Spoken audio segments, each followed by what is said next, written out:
Are we beginning? Yeah, go for it. Great. Hi, everybody. I'm so happy to see you here tonight. My name is Beth Fennelly. I'm a professor of English here at the university, former poet laureate of the great state of Mississippi.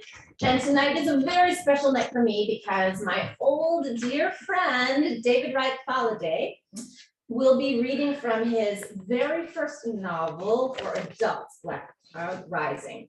David interviewed me for my very first job in 1999, and I got it. Otherwise, that would be really awkward. Yeah, and we have been friends ever since. And there have been many times when he's visited here and has spent some time in Oxford and has gotten to know some of you. And a lot of time we have spent talking about his writing and my writing and this book and all his projects. And so it's a special joy in my heart that you have come out to celebrate this beautiful novel, which has gotten amazing reviews in all the best places, Starred, Publishers Weekly, Rave, and New York Times.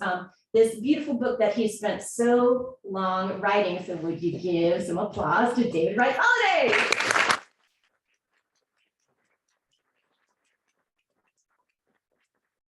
This novel tells the story of Richard Etheridge, and that might be a new name to you. It was to me several years ago when David started talking about him, but he's not a new name to David Wright, even though this is the first novel. Could you talk a little bit about your history, your discovery of him, and how you came to write this novel? Yeah, I lived abroad in my 20s for a while, and when I came back, I was in grad school in Virginia, and stumbled upon the story of Richard Etheridge. It was really this photograph. It's on the cover of my first book, Fire on the Beach. Before the Coast Guard as we know it, there were life-saving sort of stations along the coast to protect shipping. Can everybody hear me okay? Good. Yeah. They can't. Yeah, I got nods from the back. Okay, good. And there were 200 odd stations along the coast to safeguard shipping during the age of sail. Everything is moving by water at that point. And one station was run by African Americans. And when it was my co-author for the first book who come across the picture, he showed it to me. We were first year graduate students. And I didn't even, he said, do you know about the P Island lifesavers? And I didn't know where the Outer Banks was even though we were 150 miles away. And that was my introduction to P Island, and Richard Etheridge was the first keeper of that station. As Zoe and I were doing the work to write that first book, the more I learned about Richard Etheridge, he just became incredibly fascinating to me. His story, parts of his story, Fire on the Beach is nonfiction, but parts of his story, I just couldn't tell as nonfiction because I couldn't prove. It seemed really clear that he was probably his master's son, but there was no evidence. And that made some of the things that I stumbled upon that much more interesting. But again, in the nonfiction format, I couldn't do that much with them. So he always stayed with me. And I wanted to try to get at who he was, and fiction seemed a better avenue for that. So that was a long-winded answer. And as you know, I tend to ramble. So no, that was perfect. No, yeah. So David's first book was this book about P Island and the precursor to the Coast Guard, this African American group of sailors who were going out to rescue foundered ships and drowning soldiers.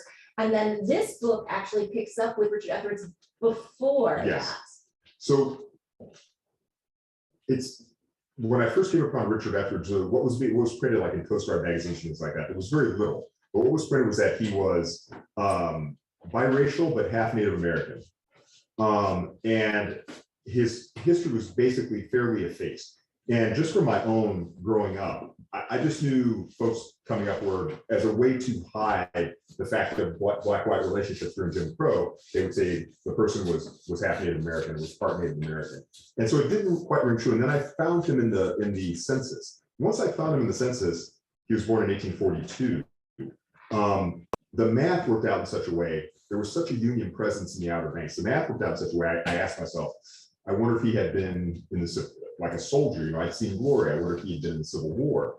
And completely by happenstance, really, I'm not a very good researcher, I'm not a historian, but I was in the library, this is way before the internet.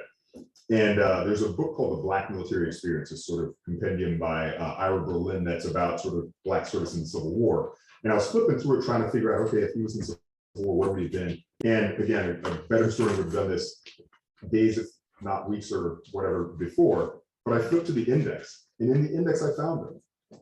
He had written a letter from Virginia during the siege of Richmond. And when I had that, on the one hand, I had his voice, but I also had his unit. And once I had his unit, I could trace his journey through the Civil War, which had been really active. And this little sliver that I made into the novel is just 3 weeks. It was right at the beginning of its service. And it was a particularly interesting moment in my view, because it was when these slaves who had fled plantations, whatever, into Union lines were organized by this one-armed radical zealot abolitionist named Edward Wilde. And they were going back to Northeast North Carolina, where they had been enslaved, to fight the guerrillas who were there and to free the slaves who remained behind. So I was just like, there you go. That's a novel if I can pull it off. Yeah, it certainly is a novel. And one of the things that's so compelling about it is it's not just the story of, these military skirmishes and fighting guerrillas and, the rebel soldiers. It's also a personal story that has to do with family and identity, because of course, being the son of his master and being, related to people who were shooting at him, Yeah. Makes it really complicated. Could you talk about that part of it? Yeah, I mean, part of what interests me just in my work broadly is mixedness. I feel like Americanness is mixedness. Oftentimes in conflict, oftentimes not necessarily easily, but that's the story from the very beginning. Some of the first laws passed in colonial Virginia were anti-miscegenation laws because slaves and indentured servants were sleeping together and making babies.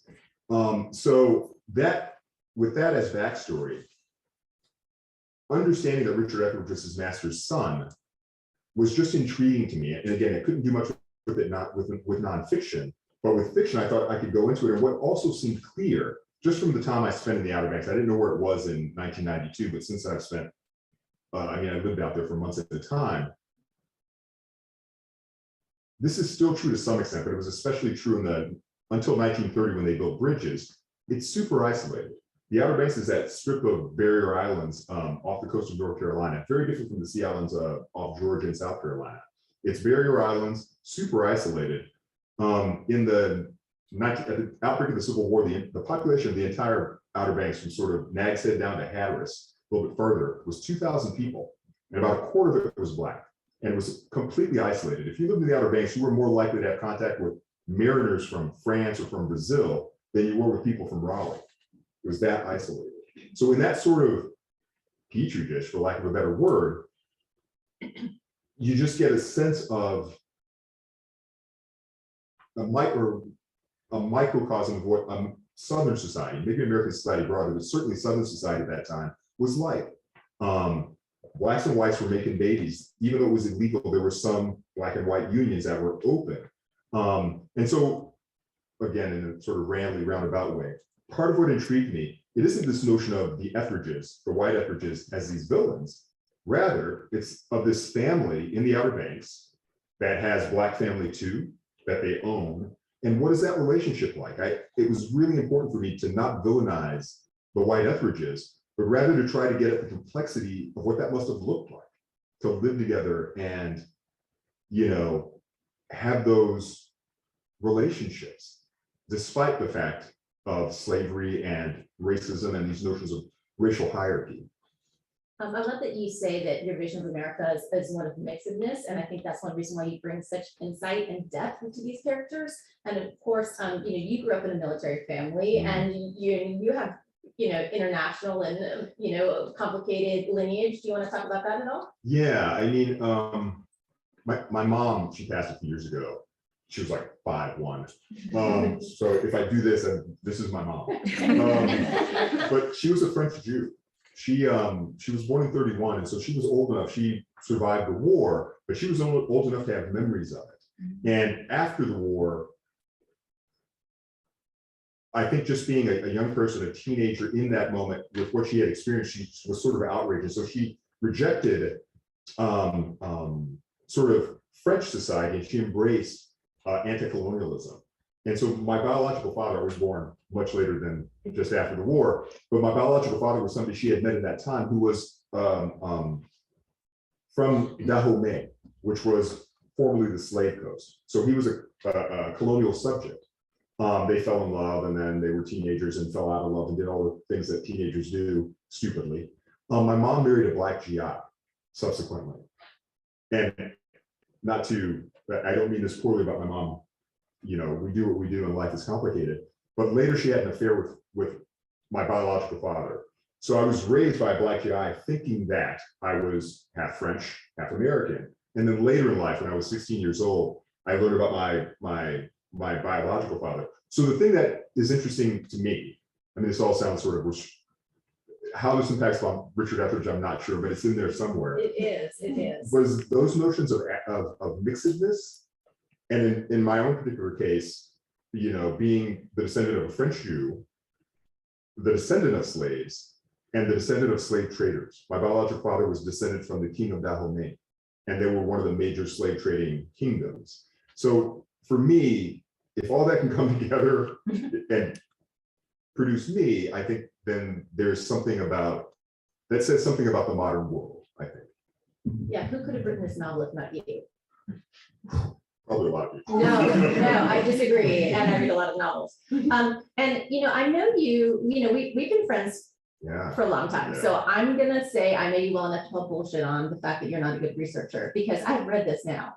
And the details are incredible. And so to me, there were both kinds. There were like the insight into character, as I just mentioned, but also the historically accurate Civil War details when it just talks about, some chant that they sing as they're marching down the road, or the kind of weapons they had and how the weapons affected them, or the strategical maneuvers of in Shiloh at the church. I mean, how did you learn all that? Thanks, I appreciate you saying it. You know,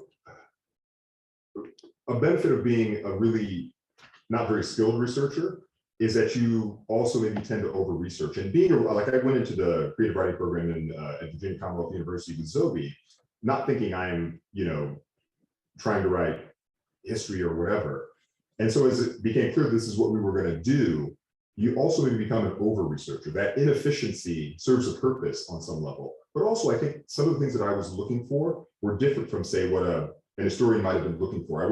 Historiography was interesting on some level, but I would look at the footnotes and see an interesting detail, and those stick with you and stuck with me. Were you able to get any more primary documents by Richard Etheridge to capture his voice? Because it seems to me that you had, and I don't know what his voice was, but I mean, the distinctive quality of his language was there. Just that letter. But one of the things that struck me from that time in the Outer Banks, I grew up in Texas, and it's its own specific place, frankly, but also like style of accent. So, hearing Southern accents, like one of the things that like I get really peevish about is the way that Southern accents are rendered in like movies and TV, because there's also this exaggerations. They're sort of like made homogenous, and they're interesting. And in the Outer Banks, especially with older Outer Bankers, when Zoe and I were first doing the research, there were a lot of elder Outer Bankers who had been involved with the Coast Guard or the life-saving service with Coast Guard at that point, who were still alive. And their accent wasn't especially, it was Southern for sure, but it wasn't particularly Southern. It was particularly Outer Banker. In fact, there are books that are written that you can buy in the Outer Banks that try to capture that style of speaking, that old English intonations, like you might find in, not Nova Scotia, but someplace where like what Nova Scotia is to France, right? The way that the Quebec accent is closer to a French accent of a certain time, a few hundred years ago, as opposed to, what has evolved. And you got that in the Outer Banks, and hearing those, between seeing Richard Etheridge's, that letter was 3 pages long, so three pages of his voice, and then hearing some of our, the folks we interviewed early on. I have to say that this doesn't happen to me. I'm not, like I'm a writer by choice, but not by birth in any way. It's hard work for all of us, but I wasn't a reader as a kid. I was a dunderhead football player. But I heard Richard Etheridge's voice. Like the first pages of the novel came out almost exactly as they are. Like I heard his voice and I saw the scene, and they are changed insofar as I've sort of cleaned it up. But once I heard the voice, it was just there. Well, maybe it's time for us to hear the voice. What do you think? Yeah, you want to read this? Yeah. Yeah, let's hear some, let's hear some. So set it up for us. Yeah, I'm gonna read, I'm older, so I need glasses now. Do you want to know? No, I'm good, thank you. I'm gonna read from the first chapter. And the African Brigade has been formed, but they've not been armed initially. And so General Wild, this sort of zealotous abolitionist, one-armed general, is taking these secured arms for them, is taking them on a first foray before they go on to this longer foray into North Carolina. And they're going out to arrest a slave owner outside their fort in Tidewater, Virginia, who's reputed to be a rebel guerrilla.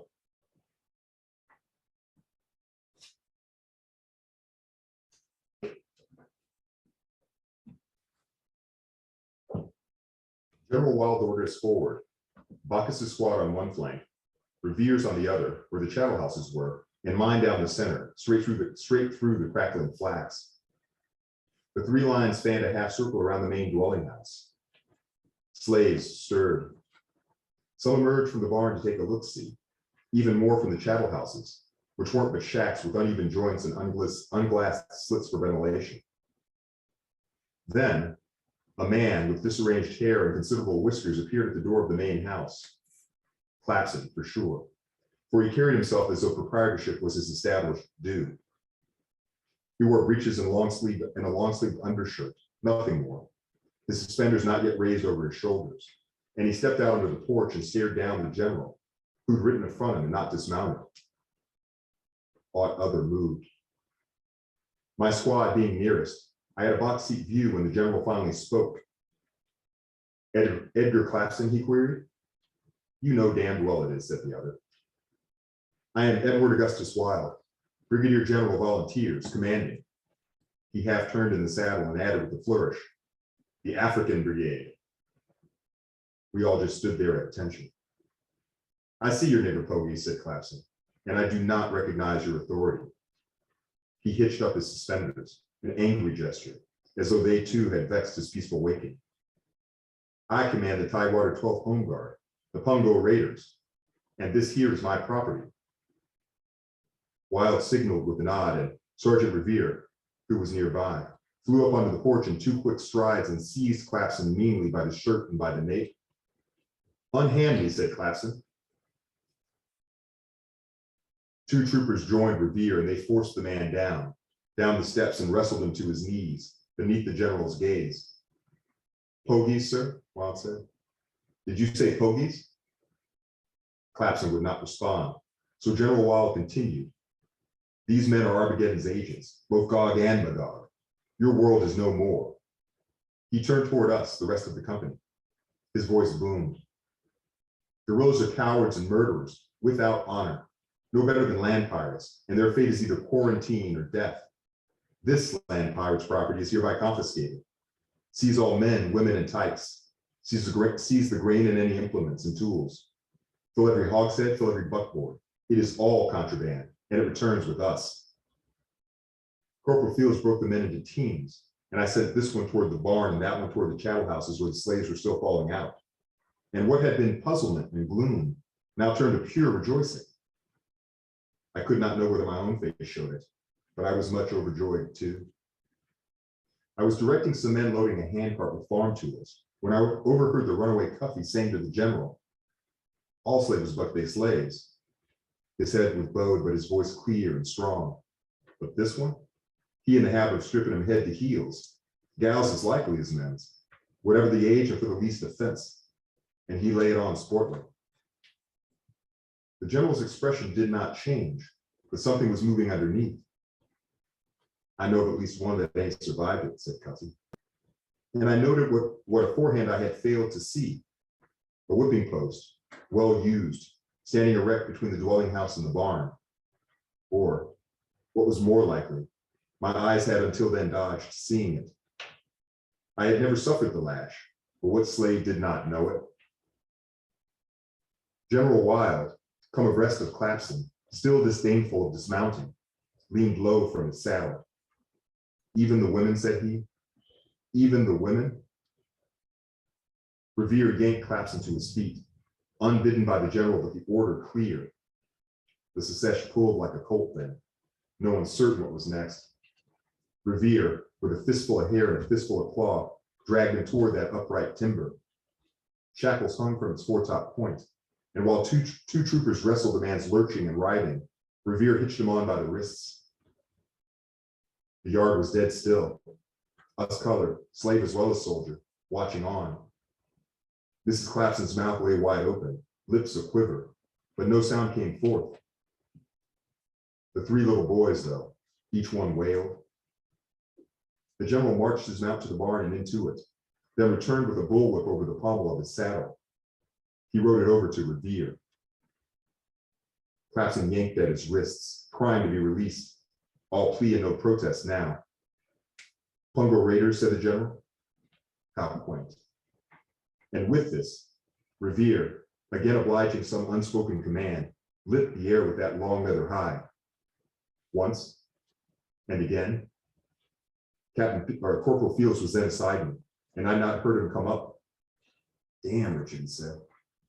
Damn. There was neither pity nor pleasure in his voice, just blunt astonishment. For who among us could have imagined this? The bottom rail on top, a nigger flogging a legal white man. The general bid Revere to stop just 4 lashes along. Clapson's head slumped low, his lips whimpering curses.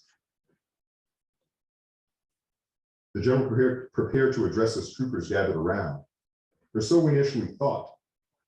In fact, he was speaking at them others. Ladies, said he, his voice musical with sympathetic timbre, I won't ask that you disclose this man's blasphemies against you, against your virtue. Instead, I present the chance to settle old scores.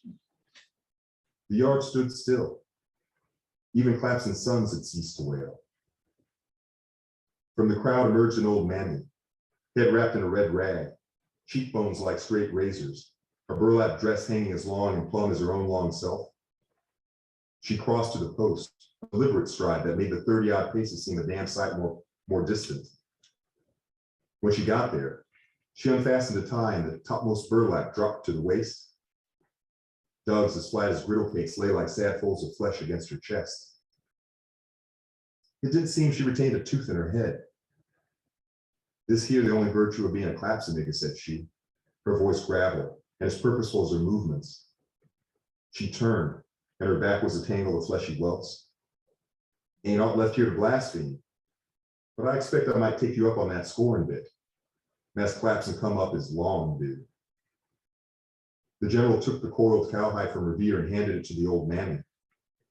She let it out long. She let it out along the ground, reckoning the proper distance.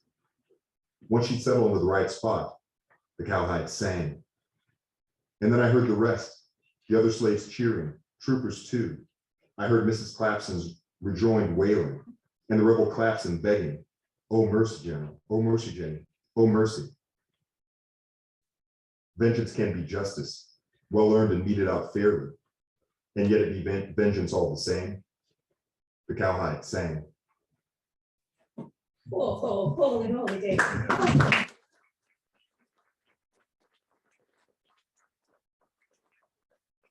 There's a movie time. Yeah. You buy the rights? Absolutely. You heard it here first. We have a couple minutes for some questions for the audience, but you're gonna have to kind of wave your hand around because it's a little dark unless the house lights come up at this point. They could answer.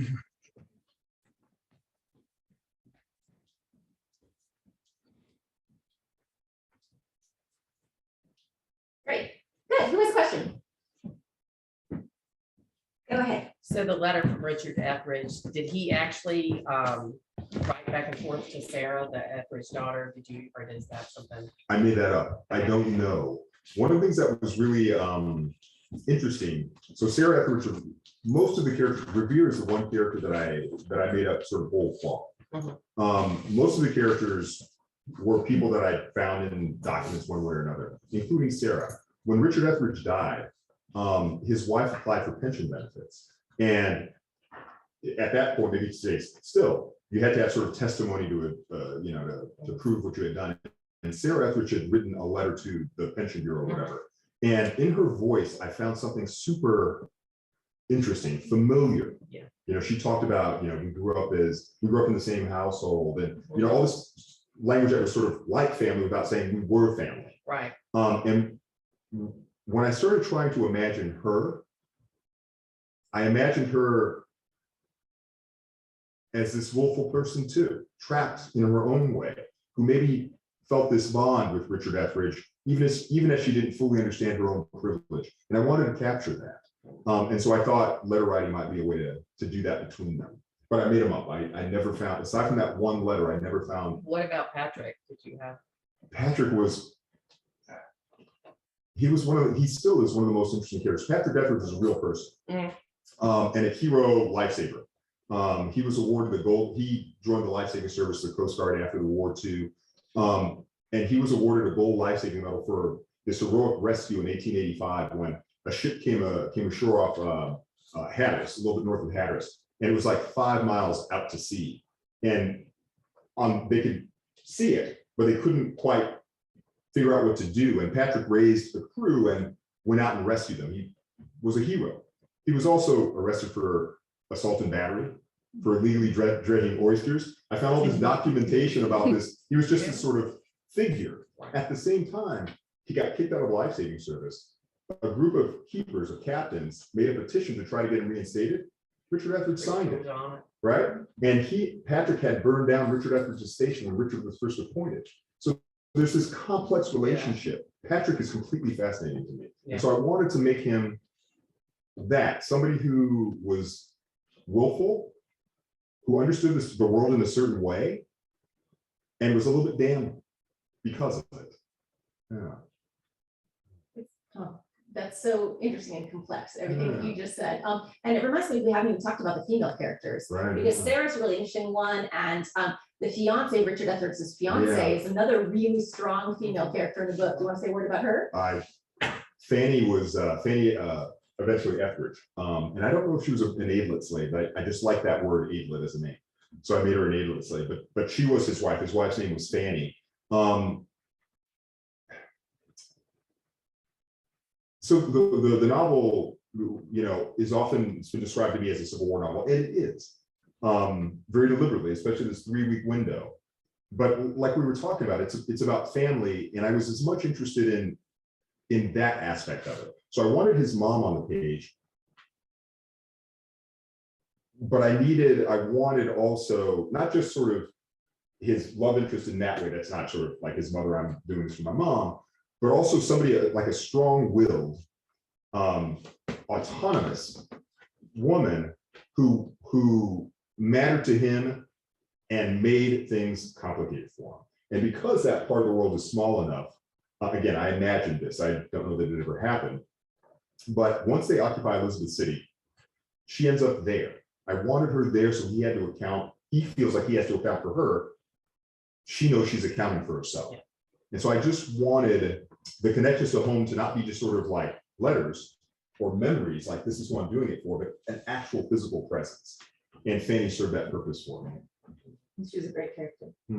Is there another question? Go ahead. I got a two-part question. This has to do with the Outer Banks. How important do you feel it was to your process that you actually were there physically, while you were writing some of this? Yeah, it was. Thank you. It's a great question. It was hugely important, in part because, like, as a writer, I have an ear for dialogue. I like dialogue. I like those sorts of exchanges. I like seeing in that way. And I'm also fairly plot driven. Like, this happened, this happened, this happened. And I recognize I should do more than merely that if it's going to be a book or something. But the Outer Banks was it's so beautiful and so stark and was so strange for me. I grew up in landlocked West Texas. I grew up in oil field country. That landscape was so present for me.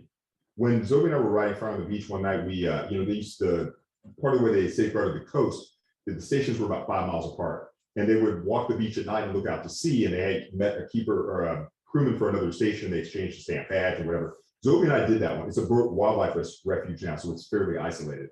We did that one night just to go, what would it feel like? We can ride it. But I remember being out there. We walked out a quarter mile. We didn't walk that far, but it was so alive. Like the under our feet, the sand would illuminate with I forget what it's called, but there's like when you step on it, you know, Yeah. and these little birds would run up out of and you couldn't see them because it's pitch black. That part of the world is so alive to me. I wanted to try to do it justice. And then I also stumbled upon really interesting stuff like the Great Dismal Swamp. I just like that name. So they were going to have something to do with the Great Dismal Swamp one way or another. But it turns out they walked through it. But there also, it turns out there were maroon colonies. I stumbled upon a book about these maroon colonies in the Great Dismal Swamp. So whether General Wallace Brigade ever actually encountered them or not, I knew that they had to be part of the book, you know. Sorry, I started digressing on maroons and It's all whatnot. cool. Yeah. The second part that I wanted to ask was, you talked about the mixedness of, you know, our world. And do you think that the fact that it was so isolated, the family was so isolated there, there was almost some sort of utopian sort of gathering of a family that was outside of the realm of public eye? It wasn't. I don't think it was exactly that. I think so. Like when we were in the Outer Banks in the 90s, and we were talking to a guy named William C. Bowser, who had been born in 1915 and served at Pea Island in the 30s. And the 30s was a little bit of a turbulent time in Pea Island at the station.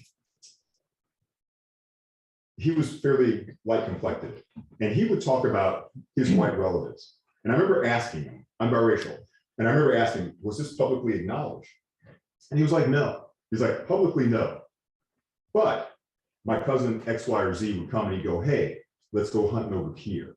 Places like on the mainland where you couldn't go. He's like, Mr. Bowser would say, as a black man, I would never go there, over by Stumpy Point. They have great names out there, Stumpy Point, Tickamacomico. We go hunting by Stumpy Point. And you go, I would never set foot out there, but I was with X and I could. So it's like this understanding, but within the white community and the larger community of the Outer Banks, it wasn't publicly acknowledged. Within the black community, it was just sort of open, you know. So speaking of utopias, do you think you wrote any of this book while in Oxford? Because David spent a couple summers I here. did. Yeah. I did, but after they were fun Harvard Beach, summers. those were really fun. Yeah, that was. Oxford's a Harvard. great town. Okay, yeah. Yeah, Yeah, and Oxford is so happy you're in it. So if you have more questions, please come up. Y'all get a copy of your book signed. It's the first book Morgan Entrepin has edited since Cool Mountain. That's kind of a big deal. And from my garden, I have 3 little bunches of daffodils for the first 3 book purchasers. Not that you need any inducement whatsoever, but there it is. Thank you, David Wright Faladé. Thank y'all.